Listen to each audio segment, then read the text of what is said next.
नमस्कार दोस्तों, मैं विपुल जीएसटी अपडेट में आपका स्वागत करता हूं। दोस्तों, 2 नवंबर 2021 को सीबीआईसी ने एक गाइडलाइन निकाला, जिस गाइडलाइन के अंदर उन्होंने disallowing debit of the electronic credit ledger under rule 86A of the CGST rules के बारे में बताया। तो दोस्तों, इस वीडियो में हम लोग देखेंगे क्या क्या गाइडलाइन इशू किए गए हैं और किस पॉइंट पे गाइडलाइन इशू किए गए हैं। तो सबसे पहला जो पॉइंट है, जो ग्राउंड्स है of the disallowing debit of amount from electronic credit ledger. आप जब कोई आईटीसी क्लेम करते हैं, अवेल करते हैं, तो वो आपका इलेक्ट्रॉनिक क्रेडिट लेजर में चला जाता है। उसके बाद जब उसका यूटिलाइज करते हैं तो वहां से वो डेबिट होता है। तो ऑफिसर यहाँ पर है, क्या किस ग्राउंड के बेसिस पे उस जो डेबिट किया है उसको डिसअलाउ कर सकता है। दूसरा, proper authority for the implementation of the rule 86A।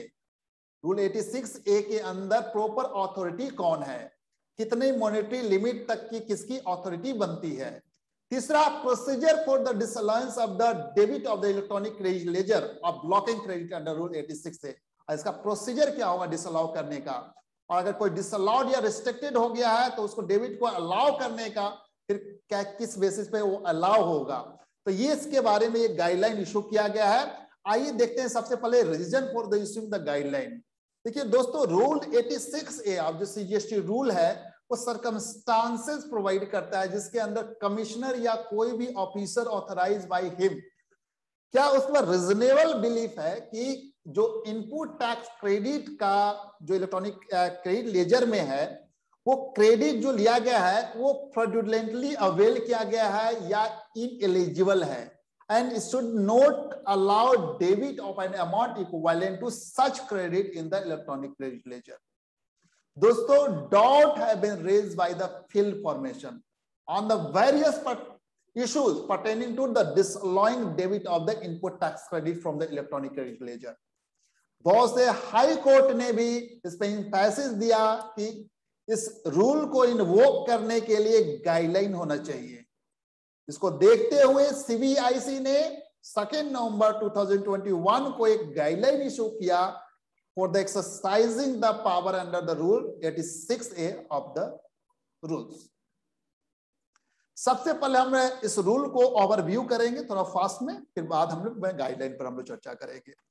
देखिए, रूल 86A कहता है condition of use of the amount available in the electronic credit ledger.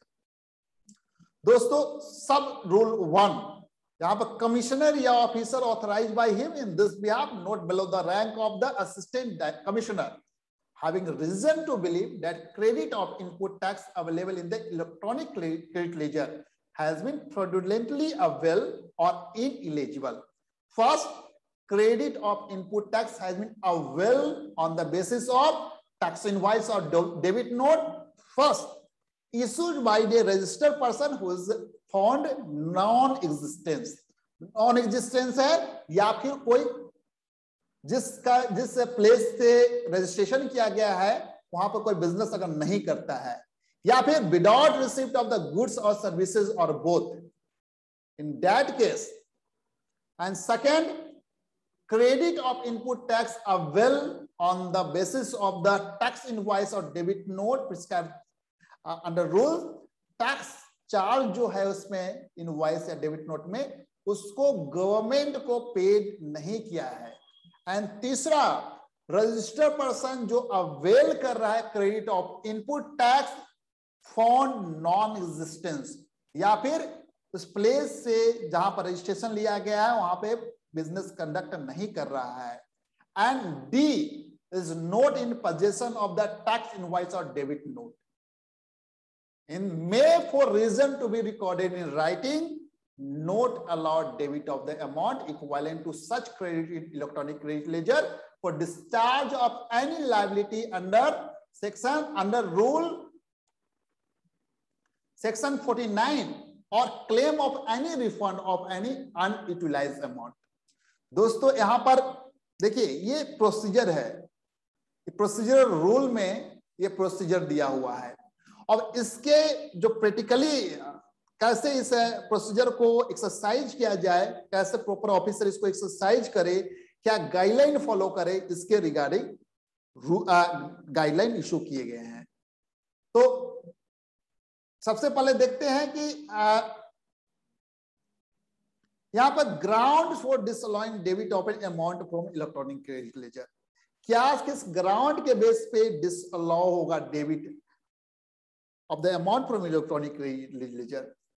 तो रूल्स के परिजल से ये क्लियर होता है कि कमिश्नर या officer authorised by him not below the rank of the assistant commissioner must have reason to believe, क्या होना चाहिए, क्रेडिट जो लिया गया है इनपुट टैक्स का available in the electronic credit ledger is either ineligible है या फिर फ्रॉडुलेंटली अवेल किया गया है by registered person before disallowing the debit of amount from electronic credit ledger of said registered person under rule 86A। Reason to believe क्या होना चाहिए, ineligible या fraudulently avail before disallowing the debit of the amount, ये reason to believe होना चाहिए। यहां पर दोस्तों ये ground for the disallowing debit of amount from electronic credit ledger है। यहां पर ग्राउंड में क्या क्या दिया गया, किस ग्राउंड के बेसिस पे disallowing debit of the amount from electronic credit ledger. तो यहां पर जो लिस्ट दिए गए हैं, ये लिस्ट आपने जो रूल देखे रूल के एक्सट्रैक्ट में भी ये बात कही गई है, यहां पर फिर से देखिए उस लिस्ट को, इसको क्लियरिफाई किया गया। यहां पर रीजन फॉर सच बिलीव, जो यहां पर रीजन फॉर बिलीव जो होना चाहिए, बेस्ड ओनली ऑन वन और more of the following grounds. First, credit is availed by the registered person on the invoice or debit note issued by the supplier who is the non-existence, या फिर invoice और debit note किसके द्वारा issue किया गया है, कोई ऐसा पर्सन जो किसी प्लेस के रिगार्डिंग रजिस्ट्रेशन लिया गया है लेकिन वहां पर बिजनेस कंडक्ट नहीं करता है, नॉन एग्जिस्टेंस। दूसरा, जो क्रेडिट अवेल कर रहा है by the registered person on the invoice और debit note without actually receiving any goods और सर्विसेज और both. And third, credit avail by the registered person on the invoice और debit note which has not paid to the government, and fourth, registered person claiming the credit is found to be non-existent, जो person claim कर रहा है वो non existence है या फिर उस प्लेस से जहां रजिस्ट्रेशन लिया गया वहां पर बिजनेस कंडक्ट नहीं कर रहा है। And fifth, credit avail by the registered person without having invoice और डेबिट नोट और any other valid document for it. तो यहां पर ये जो ग्राउंड दिए गए, इस ग्राउंड के बेसिस पर रीजन टू बिलीव को बनाना है, ठीक है। Before exercising this power reason to believe होना चाहिए। इस 5 ग्राउंड के बेसिस पे एनी वन या फिर मोर देन वन ग्राउंड के बेसिस पे रीजन टू बिलीव बनाएगा। कमिश्नर और officer authorised by him must not below the rank of the assistant commissioner must form, याद रखिएगा, must form opinion for disallowing debit of amount from electronic credit ledger in respect of the registered person only after proper application of the mind, considering all the facts of the case, including nature of the prima facie fraudulently avail or ineligible tax credit, and whether same is covered under the grounds mentioned above, जो 86A के सब rule 1 में है उसके basis पे। तो यहां पर एप्लीकेशन ऑफ द माइंड लगाएगा, considering all facts and the case including nature of the prima facie, उसको लगेगा फ्रॉडुलेंटली अवेल या ineligible input tax credit, and also ground mention in the rule 86A sub rule 1, amount of input tax credit involve and whether disallowing such debit of electronic credit ledger of a person is necessary. देखिए यहां पर necessary for restricting him from utilizing and passing and fraudulently avail or ineligible electronic input tax credit to protect the interest of the revenue, ठीक है। Amount of the input tax credit involve है and weather disallow जो कर रहे हैं such debit of the electronic credit of a person. ये जरूरी है, किस लिए? Restricting, utilizing and passing on ITC fraudulently avail or ineligible input tax credit to protect the interest of the revenue. It is reiterated that power of the disallowing debit of the amount from electronic credit ledger must not be exercised in a mechanical manner. तो कैसे करना है इसको? Careful examination of all the facts of the case, and is important to determine this case is fit for exercising power under Rule 86A. Remedy of disallowing debit of the amount from electronic credit ledger is by its very nature extraordinary, has to be resorted to utmost circumspection and with maximum care and caution. यहां पर objective determination जो है based on the intelligent care and evolution होना चाहिए, ना कि purely subjective consideration of the suspicion होना चाहिए. Reason are to be on the basis of the material evidence avail or gather in relation to the fraudulent availment of the input tax credit or ineligible input tax credit avail as per condition and grounds. दोस्तों अब हम लोग बात करेंगे proper authority कौन है for the purpose of rule 86 से. यहां पर एक मॉनेटरी लिमिट भी दिया गया है. तो commissioner including principal commissioner is the proper officer for the purpose of exercising this rules. यहां पर आप देख रहे होंगे, यहां पर टोटल अमाउंट ऑफ इनएलिजिबल या fraudulently avail input tax credit अगर 1 करोड़ तक है, not exceeding 1 crore, in that case officer of the disallowed debit of the amount from electronic credit ledger deputy commissioner या असिस्टेंट कमिश्नर के रैंक का officer exercise कर सकता है.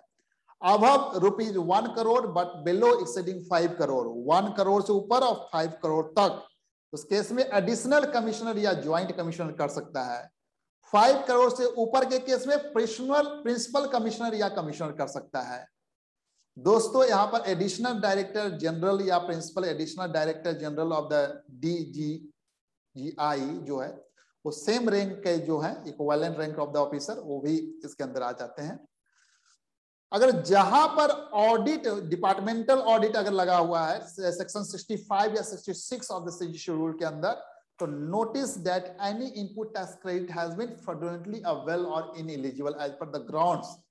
In that case, which require disallowing debit of electronic credit ledger, concerned commissioner या personal commissioner of the CGST audit commissioner may refer the same to the jurisdictional CGST commissioner for examination of the matter for the exercise of power under Rule 86 से, जहां पर department audit करती है 65 और 66 के अंदर, और वहां पर अगर इस तरह के कोई ग्राउंड में रहते हैं तो वो अपने जुडिक्शनल जो सीजीएसटी कमिश्नर होगा उसके पास इस एग्जामिनेशन के लिए भेजेगा for exercising the power of rule 86 से. तो यहां पर हम लोगों ने देखा प्रॉपर ऑथोरिटी कौन है. अब देखते हैं प्रोसीजर. दोस्तों प्रोसीजर क्या है disallowing debit of the electronic credit ledger blocking credit. यहां देखिए गाइडलाइन दिया गया है प्रोसीजर में. गाइडलाइन में क्या कहा गया है?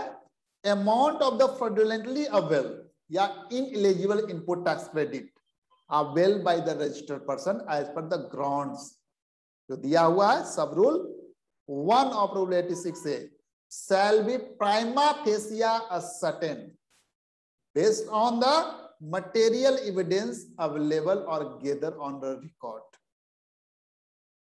उसके बाद जो पावर एक्सरसाइज करेगा जो ऑफिसर है as per the monetary limit जो दिया गया है ऊपर वाले जो स्लाइड में, इस स्लाइड के अनुसार जो प्रॉपर ऑफिसर है वो एक्सरसाइज करेगा. तीसरा, officer should apply his mind whether there is a reason to believe. क्या reason? Input tax credit avail या by the registered person, fraudulently avail या ineligible, condition and ground under mention under 86A1 या disallowing such debit or electronic credit outside person necessary. देखिए क्या क्या है? Necessary for restricting him from utilizing and passing on fraudulently avail or ineligible input tax credit to protect the interest of the revenue. तो proper mind apply करेगा officer, जिसमें वो देखेगा ineligible या फ्रॉडुलेंटली अवेल आईटीसी तो नहीं है, condition and grounds fulfil कर रहा है कि नहीं कर रहा है, या फिर देखेगा कि to protect the interest of the revenue fraudulently या इनएलिजिबल आईटीसी पास आउट तो नहीं कर रहा है, तो उसको रिस्ट्रिक्ट करने के लिए करेगा। Reason to believe shall be duly recorded by the concern officer writing on the file. Very very important. Before proceed to the disallowed debit of the amount from electronic credit ledger of the such person, उसका reason writing में record करेगा। Amount disallowed for debit from electronic credit ledger should not be more than the amount of the, देखिए वहां से ज्यादा नहीं होगा, input tax credit which is believed to have been fraudulently avail or ineligible. Action by the commissioner or the authorized officer, as the case may be, disallow debit from the electronic credit ledger of a registered person is informed on the GST portal to the concerned registered person along with the details of the officer who has disallowed such debit. Officer को, registered person को, और जो officer है उसका नाम portal पे display करेगा। दोस्तों, अगर कोई डिसअलाउंस हो गया है या रिस्ट्रिक्टेड क्रेडिट है तो उसको अलाउ करने का क्या प्रोसीजर है, क्या गाइडलाइन दिया गया है। तो यहां पर जो कमिश्नर है, इधर इज ओन या फिर based on the submission made by the tax payer with material evidence, examine करेगा मैटर अफ्रेश, फिर से एग्जामिन करेगा, and on being satisfied that ITC initially considered to be fraudulently avail or ineligible as per the condition under Rule 86A1 is no more ineligible or wrongly avail, is no more ineligible or wrongly appear, either partially or fully, may allow use of the credit show or disallowed or restricted up to the extent of the eligibility as per the power granted under Rule 86A sub Rule 2. Reason for allowing for the debit, allowing, अब जो reason for allow कर रहा है debit of the electronic credit ledger which as mean earlier disallowed जो हो गया था, वो उसको भी shall be duly recorded in file and writing before allowing such debit of electronic credit ledger. दोस्तों 86(1) के अंदर जो रिस्ट्रिक्शन इंपोज किया गया है, shall cease to have effect after expiry of the period of 1 year from the date of the imposing such restriction। अगर restriction लगाया गया है तो 1 ईयर के बाद वो एक्सपायर हो जाएगा। दूसरे शब्द में कह सकते हैं कि upon expiry of 1 year from the date of the restriction, registered person would be able to debit, क्या तब रिस्ट्रिक्शन जब एक्सपायर हो जाएगा तो डेबिट कर सकता है input tax credit so disallowed subject to other condition. Action taken against the registered person as restriction on the debit of the electronic credit ledger resorted to protect the interest of the revenue, said action also has been bearing on the working capital of the registered person। तो ये consider किया जाएगा क्योंकि restriction जो है to protect the interest of revenue and also bearing, देखिए इसका बहुत बड़ा इम्पैक्ट क्या पड़ेगा, working capital of the registered person पर पड़ेगा। तो ये प्रोविजन है जो ऑटोमेटिकली रिस्ट्रिक्शन 1 साल के बाद वो लैप्स हो जाएगा, एक्सपायर कर जाएगा। You should be endeavor that in all such cases investigation and adjudication are completed at the earliest, जल्दी से जल्दी किया जाए, well within the period of the restriction जब तक लगाया गया उसी तक कंप्लीट कर दिया जाए, so that due liability arising out of the same can be recovered from the said taxable person and purpose of the disallowing debit from electronic credit ledger is achieved। जो पर्पस से इस guideline को issue किया गया है, तो purpose जो है वो अचीव किया जाए। In difficulty if any in the implementation of the above guideline में प्लीज सीबीआईसी कर रही है कि उसको बोर्ड के नोटिस में लाया जाए। तो दोस्तों ये थे आपके guideline for disallowing debit from the electronic credit ledger under rule 86 of the CGST rule. काफी इंपॉर्टेंट है कि रीजन टू बिलीव जो बनाएगा उस किस ग्राउंड के बेसिस पे बनाएगा, ठीक है। तो ग्राउंड जो मेंशन ग्राउंड है उसके बेसिस पे बनाएगा। उसके बाद दूसरा प्रॉपर ऑथोरिटी कौन होगा, तीसरी बात कर रहे हैं हम प्रोसीजर क्या फॉलो करेगा, एंड फोर्थ कहेंगे कि जो डिसअलाउड या रिस्ट्रिक्टेड हो गया था उसको अलाउ कैसे करेगा। तो इस गाइडलाइन में ये चीज बात कवर की गई है। In case of any query और doubt for the regarding this guidelines, you may drop your message or comments in our comments box. Thank you so much for watching this video.